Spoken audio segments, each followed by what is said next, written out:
రేపు ఎంతో మహిమాన్వితమైన సుబ్రహ్మణ్య షష్ఠి. ఈ రోజున పొరపాటున ఆడవారు ఈ కూర వండిన, ఇంట్లోని వారు ఈ కూర తిన్న అష్ట కష్టాలు పడవలసి వస్తుంది. సుబ్రహ్మణ్య షష్ఠి రోజు ఈ కూరలు తిన్నవారు కాలసర్పదోషంతో బాధపడవలసి వస్తుందని పండితులు చెప్తున్నారు. రేపు పుట్టలో పాలు పోసి సుబ్రహ్మణ్య స్వామి వారిని నిష్టగా పూజించి ఈ కూర వండితే మీకు పూజ చేసిన ఫలితం దక్కదు. దానితో పాటు మీకు దోషం చుట్టుకుంటుంది. ఎంతో పవిత్రమైన ఈ సుబ్రహ్మణ్య షష్ఠి రోజున ఈ కూరలు తింటే స్వామివారి ఆగ్రహానికి గురి అవుతారు. కొన్ని తిథులలో మరియు ముఖ్యమైన రోజులలో కొన్ని కూరలు అస్సలు తినకూడదు అని పండితులు చెప్తున్నారు. అపవిత్రమైన రోజులలో తిథులలో ఈ కూరలు తినడం వలన జన్మల పాపాలు మూట కట్టుకున్నవారు అవుతారు. మరి ఈ సుబ్రహ్మణ్య షష్ఠి నాడు ఏ కూరలు తినకూడదో ఇప్పుడు మనం ఈ వీడియోలో వివరంగా తెలుసుకుందాం.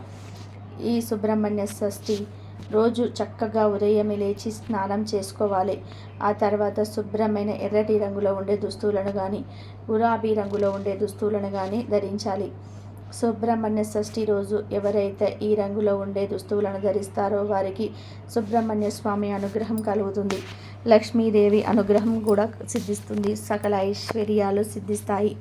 ముఖ్యంగా ఆడవారు ఈరోజు ఈ రంగు దుస్తువులను ధరిస్తే చాలా మంచిది. ఆడవారనే కాదు, ఈరోజు మగవారు, పిల్లలు, పెద్దలు అందరూ కూడా ఈ రంగు దుస్తులు ధరిస్తే గ్రహ దోషాలు పోతాయి, లక్ష్మీ అనుగ్రహం లభిస్తుంది, కష్టాలు పోతాయి. ఈ రంగు దుస్తువులు ధరించిన తర్వాత కుదిరితే పుట్ట దగ్గరికి వెళ్ళి పుట్టలో పాలు పోయండి, లేదా గుడికి వెళ్ళి నాగేంద్ర స్వామి విగ్రహాల మీద పాలు పోసి అభిషేకం చేయండి. ఏది కుదరకపోతే ఇంట్లోనే సుబ్రహ్మణ్య స్వామిని భక్తిగా ఆరాధించండి. ఇలా సుబ్రహ్మణ్య స్వామికి పూజ చేస్తే పట్టిందల్లా బంగారం అవుతుంది. కాబట్టి మీరు కూడా సుబ్రహ్మణ్య షష్ఠి రోజు ఈ రంగు దుస్తులను ధరించి పూజ చేసుకొని సుబ్రహ్మణ్యేశ్వర స్వామి అనుగ్రహంతో సంతోషంగా జీవించండి. సర్పరూపుడైన సుబ్రహ్మణ్యేశ్వరుడు కుజునకు అధిష్టాన దైవం, రాహువునకు సుబ్రహ్మణ్య స్వామి, సర్ప మంత్రాలు అధిష్టాన దైవాలు. సర్వశక్తివంతుడైన సుబ్రహ్మణ్యేశ్వర స్వామి కరుణామయుడు, దయాహృదయుడు, పిలిచిన వెంటనే పలికే దైవం. మానవుడి దైనందిన జీవితంలో కుజుడికి అత్యంత ప్రాధాన్యత ఉంది. మన శరీరంలో ఉండే కుండలిని శక్తికి సుబ్రహ్మణ్య స్వామి ఆదిదైవం. పురుషుల్లో ఉండే శుక్ర కణాలకు కూడా సుబ్రహ్మణ్యేశ్వర స్వామి కారకుడు. శరీరంలో ఉండే కుండలినికి చాలా శక్తి ఉంటుంది. శరీరంలో ఉండే శక్తి అంతా కూడా పాము ఆకారంలోనే ఉంటుంది. సర్పాలను నాశనం చేసిన వారికి లేదా సర్పాల శక్తిని పాడు చేసిన వారికి సంతానం ఉండదనేది ఒక సూత్రం. కాబట్టి ఆ శక్తిని, ప్రకృతిని కాపాడుకోవడం కోసం ఈరోజు సుబ్రహ్మణ్యేశ్వర స్వామిని పూజించాలి. సుబ్రహ్మణ్యేశ్వరుడు కారణ జన్ముడు, తారకాసుర సంహారం కోసం జన్మించినవాడు. దేవగణానికి సర్వశ్రేణాధిపతిగా పురాణాలు చెప్తున్న ఆ స్వామి సర్వశక్తివంతుడు. ఆది దంపతులైన శివపార్వతులకు ముద్దుల తనయుడు. హిరణ్యకశపుని కుమారుడు. నీముచి కొడుకు తారకాసురుడు. తారకాసురుడు రాక్షసుడు. అతడు పరమేశ్వరుడు గురించి కూడా తపస్సు చేసి ఆయన ఆత్మలింగాన్ని వరంగా పొందుతాడు. అంతేకాకుండా ఒక బాలుడి చేతులు తప్ప ఇతరులు ఎవ్వరి వల్ల కూడా మరణం లేకుండా వరం పొందుతాడు. వర ప్రభావంతో తారకాసురుడు దేవతలను హింసించసాగాడు. అతడితో యుద్ధం చేసి దేవతలు ఓడిపోతాడు. ఇక తమ వల్ల కాదనుకొని తారకుడి బాధలు పడలేక దేవతలు తమకొక శక్తివంతమైన బాలుని ప్రసాదించమని శివుని వేడుకుంటారట. వారి కోరిక మేరకు శివాంశతో కుమారస్వామి జన్మించాడు. కుమారస్వామి దేవతలకు సేనానిగా నిలిచి తారకుడిని సంహరించాడు. అందువల్ల తారకుడి సంహారం కోసం జన్మించిన వాడు కుమారస్వామి. అతడికి సుబ్రహ్మణ్యేశ్వరుడు అనే పేరు కూడా ఉంది. ఒక చేతిలో మహాశక్తి ఆయుధాన్ని, ఒక చేతిలో ప్రకాశవంతమైన వజ్రాయుధాన్ని, ఇంకొక చేతిని కట్టిపై ఉంచి మరొక హస్తంతో అభయప్రదానం చేస్తున్న శ్రీ సుబ్రహ్మణ్యేశ్వరుని పూజిస్తే అన్ని ఆటంకాలు తొలగిపోతాయి. ఎంతో పవిత్రమైన ఈ సుబ్రహ్మణ్యేశ్వర షష్ఠి రోజున పొట్లకాయ, మెలికలు తిరిగి ఉండే కూరగాయలు తినకూడదు. పాదు చెట్లకు కాసే కూరగాయలు ఉంటాయి కదా, అంటే దొండకాయలు, బీరకాయలు, పొట్లకాయలు వంటివి, చిక్కుడుకాయ, అలసందలు, ములక్కాడలు కోసి కూర వండుకొని తినకూడదు. ఎందుకంటే ఈ కూరగాయలు పాముతో సమానం కనుక సుబ్రహ్మణ్య షష్ఠి నాడు ఈ కూరలను అవాయిడ్ చేయండి. ఇంట్లో వండకండి. బయట మీరు ఎక్కడైనా భోజనం చేసినా కర్రీస్ ఇంటికి తీసుకొని వెళ్ళిన ఈ కూరలు కాకుండా వేరే కూరలను తీసుకొని వెళ్ళండి. మనలో చాలామందికి తెలియని విషయం ఏమిటి అంటే పుట్టలో పాలు పోసిన తర్వాత కోసిన కూరగాయలను తినకూడదు. అందుకే చాలామంది ఈరోజు పప్పు వండుకుంటూ ఉంటారు. అందులో వేసే టమాటాలను పచ్చిమిరపకాయలను కూడా డైరెక్ట్గా వేస్తారు. లేదా టమాటాలను బాగా పిసికేసి పప్పులో వేసి వండుకొని తింటూ ఉంటారు. కత్తిపీటతో కట్ చేయరు. ఈరోజు కట్ చేసిన ఎటువంటి పదార్థాలను కూడా పుట్టలో పాలు పోసిన వారు ఈరోజు తినరు. కాబట్టి ఈ సుబ్రహ్మణ్య షష్ఠి రోజు మ్యాక్సిమం అందరూ ఇంటిలో పప్పు వండుకొని తినండి. ఎలాంటి దోషం ఉండదు. ఇంకా ఈరోజు గుడ్డు నాన్ వెజ్ కూడా చాలా దూరంగా ఉండండి. మగవారు ఈ రోజున మత్తు పదార్థాలకు కూడా దూరంగా ఉండాలి. ఈ ఒక్కరోజు మీరు ఈ కూరలను తినకుండా ఉంటే మీకు కోటి జన్మల పుణ్యం వస్తుంది. కాబట్టి ఈ కూరలను ఏ రూపంలోనూ కూడా తినకండి. కోరి కష్టాలను తెచ్చుకోకండి. ఈ సుబ్రహ్మణ్య షష్ఠి రోజు తినే ఆహార విషయంలో ఈ నియమాలను పాటిస్తే సకల శుభాలు కలుగుతాయి. ఈ రోజున ఉపవాసం ఉంటే చాలా మంచిది. ఉపవాసం ఉండలేని వారు ఇంటిలోని వారి కోసం ఆహారం వండేవారు ఇప్పుడు మనం చెప్పుకున్న కూరలను కాకుండా ఉడకబెట్టుకొని తినే కూరగాయలను వండండి. శుభ ఫలితాలను పొందండి. సుబ్రహ్మణ్య షష్ఠి నాడు ఉపవాసం ఉండి సర్ప మంత్రాన్ని దీక్షగా చేస్తే అది మన జీవితంలో ఎంతగానో పనిచేస్తుందని పండితులు చెప్తున్నారు. ఏదైనా పని అనుకొని ఆ పనిలో విజయం సాధించడం కోసం ముందుకు నడవాలి అని భావించేవారు సుబ్రహ్మణ్య షష్ఠి నాడు సుబ్రహ్మణ్య స్వామికి పూజ చేస్తే ఖచ్చితంగా అనుకున్నది సాధిస్తారని పండితులు చెప్తున్నారు. ఇక సుబ్రహ్మణ్య షష్ఠి నాడు పూజలనంతరం దానం చేయడం వల్ల మంచి జరుగుతుందని పండితులు చెప్తున్నారు.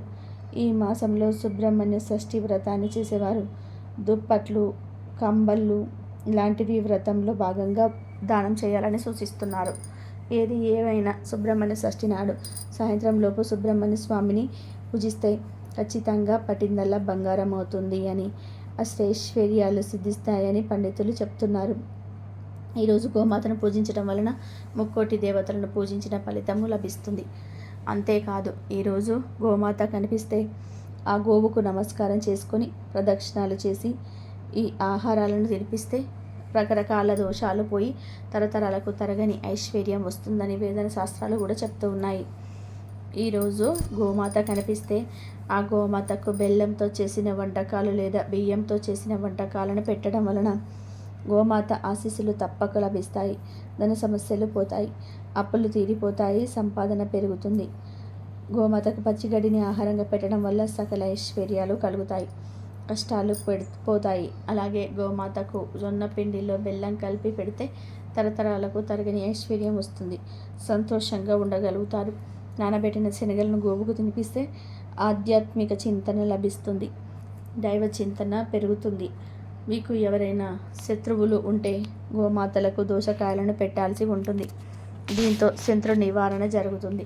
గోమాతలకు బెండకాయలను తినిపిస్తే మనోస్థైర్యం పెరుగుతుంది. ఏ పని చేయడానికైనా కావలసినంత ధైర్యం వస్తుంది. మానసిక ప్రశాంతత కావాలనుకునేవారు ఒక్కసారైనా సరే గోమాతకు దొండకాయలు పెట్టాలి. గోమాతకు అరటి పండ్లు తినిపిస్తే ఉన్నత పదవి పొందుతారు. సంతానం కోసం వేసి చూస్తున్న వారు గోమాతకి వంకాయలను తినిపిస్తే ఫలితం ఉంటుంది. వ్యాపారంలో అభివృద్ధి కోరుకునేవారు గోమాతకి క్యారెట్ను పెట్టాలి. నరఘోష ఉన్నవారు గోమాతకు బంగాళాదుంపలను తినిపించాలి. వివాహం కాని వారు గోమాతకు టమాటాలను పెట్టాలి.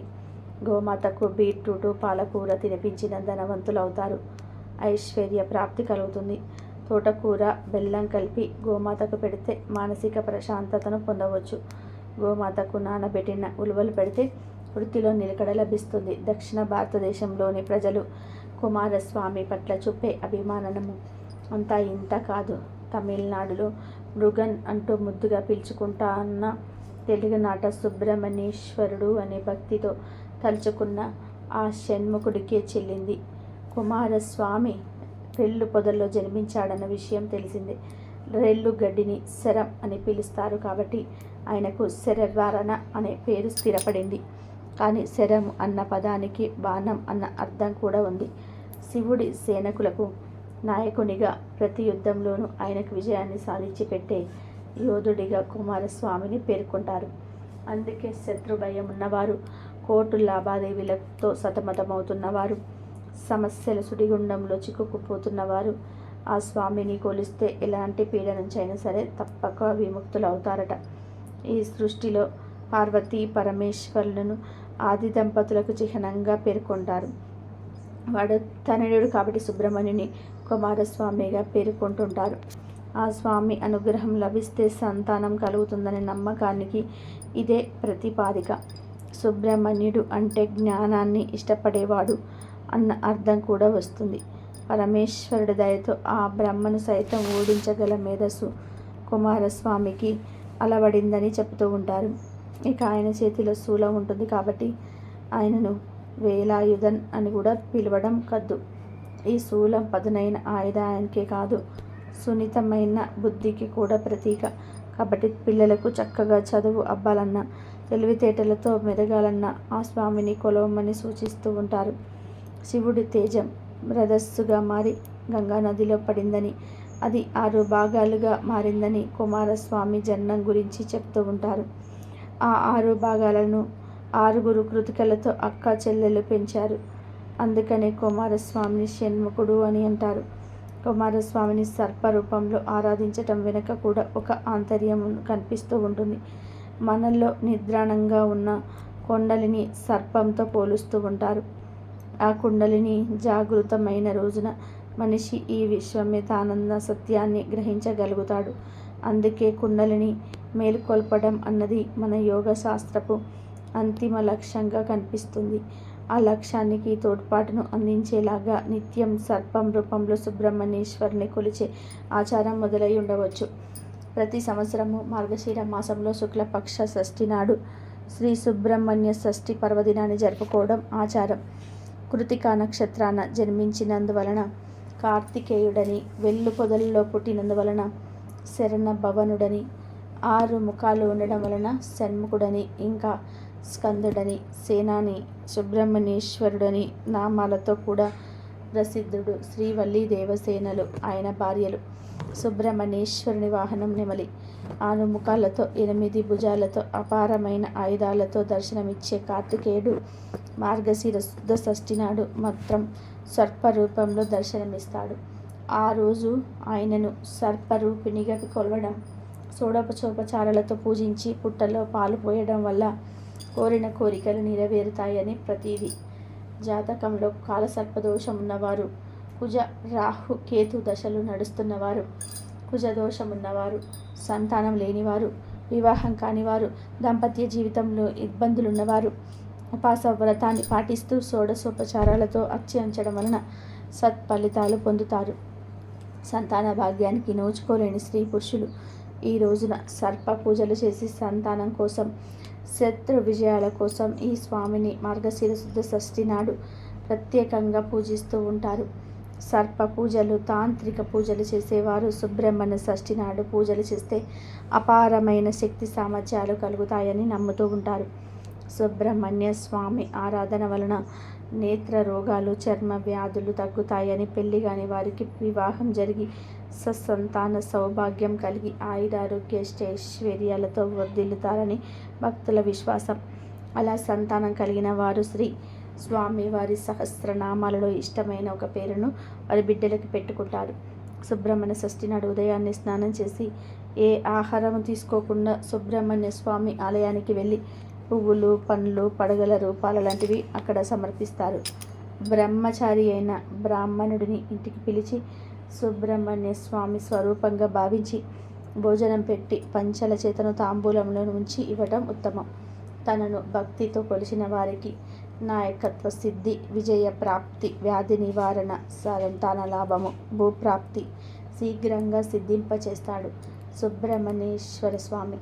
ఈరోజు శరణభవ అని 6 అక్షరాల నామమంత్రాన్ని పఠించటం, జపించటం వల్ల కూడా మంచి శుభ ఫలితాలు కలుగుతాయి.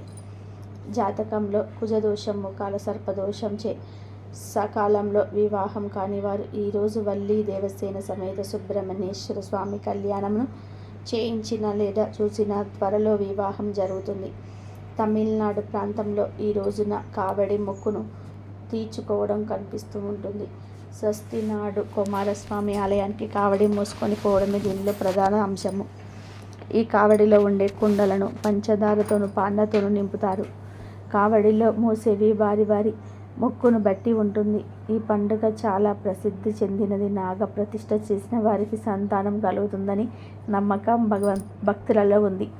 కాబట్టి ఈ విధంగా చేసుకోవడానికి ట్రై చేయండి. సుబ్రహ్మణ్య షష్ఠి నాడు పుట్టకు పాలు పోసి అందరూ కూడా ఆయురారోగ్య అష్టైశ్వర్యాలతో ఉండి సుబ్రహ్మణ్య షష్ఠి పర్వదినాన్ని జరుపుకోవడం ఆచారం. కృతికా నక్షత్రాన జన్మించినందువలన ఆయనకి కార్తికేయుడని పేరు వచ్చింది.